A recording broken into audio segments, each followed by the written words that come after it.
Hello people, in this video let us look at panophthalmitis. So basically in this all the whole eyeball is involved. Okay, so as you can see here, the entire eyeball has gone into inflammation. So panophthalmitis, the entire eyeball.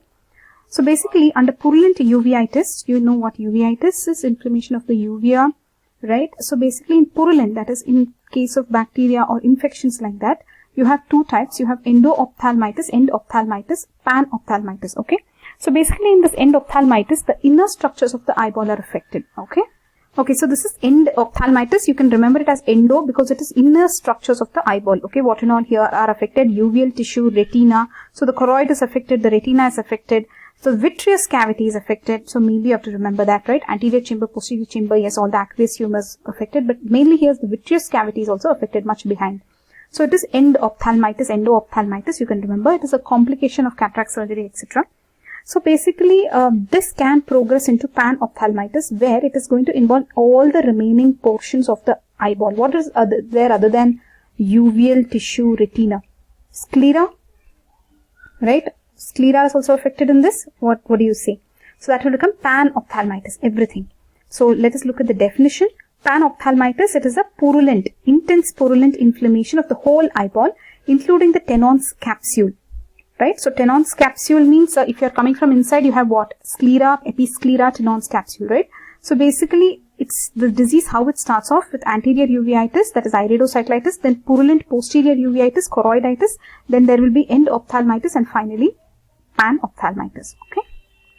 So basically this is purulent, remember, acute bacterial infection. What and all are the bacteria?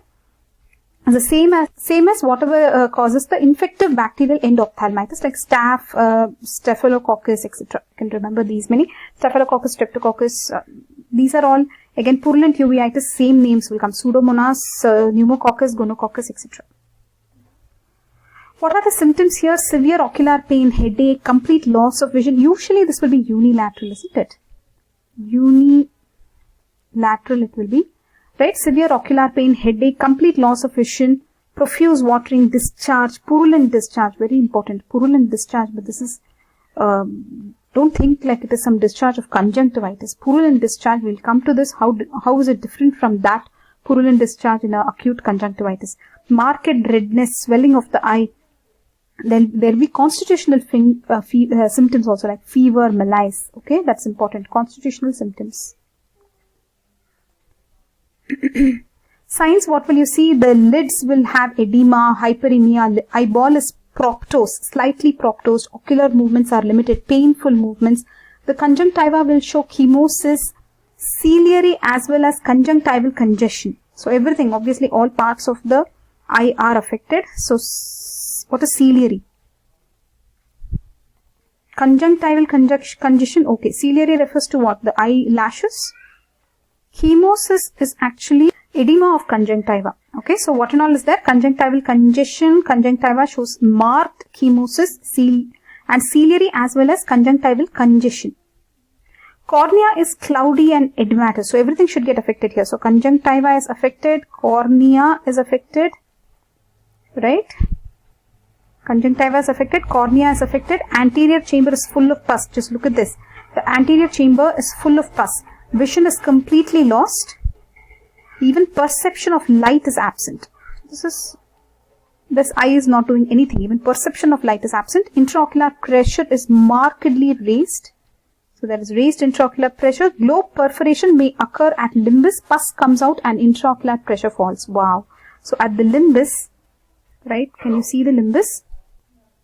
So globe perforation may occur at the limbus. So at the limbus, the globe may perforate, and what will come out? Purulent discharge. So this pus discharge is coming from the anterior chamber, not like some conjunctivitis where there is purulent discharge. This pus is coming out from where? From the anterior chamber. Is only anterior chamber involved here? No.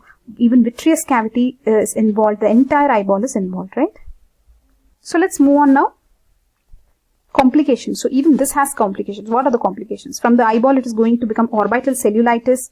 Orbital cellulitis is really dangerous, isn't it? Cavernous sinus thrombosis. So it is going to reach the cavernous sinus. Wow. Meningitis, encephalitis. It is going to hit the meninges, the brain parenchyma. Wow. So it is just going to get much complicated. So how will you treat it?